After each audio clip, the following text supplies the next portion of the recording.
The overall goal of this procedure is to improve the design and safety of polymer and polymer composites under complex loading conditions through the study of their durability under concurrent hygrothermal and mechanical loads using a low-cost, flexible, user-friendly testing platform.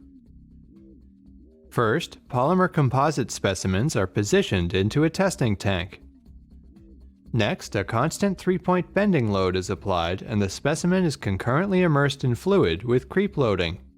The measured resistance readings are converted into displacement changes for analysis. The weights of the specimens are measured after the concurrent tests.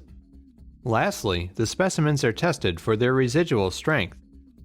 Thus, the mechanical and design purposes of materials are better understood based on their response to the concurrent loading.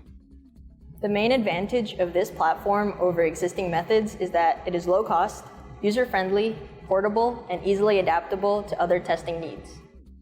The applications of this work extends towards safer engineering structures made of polymers and polymer composites, such as aircraft, ships, bridges, and wind turbines. We will have better understanding and therefore better numerical models and designs of these structures under complex service conditions. We're currently using this method in order to provide insight into the durability of polymers and polymer composites immersed in water and under a mechanical load.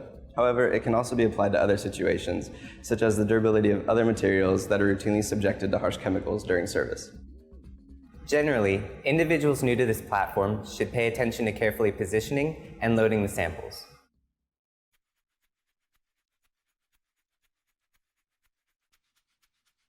The chamber of the testing apparatus is constructed of high-density polyethylene which will robustly tolerate a wide range of temperatures and fluids.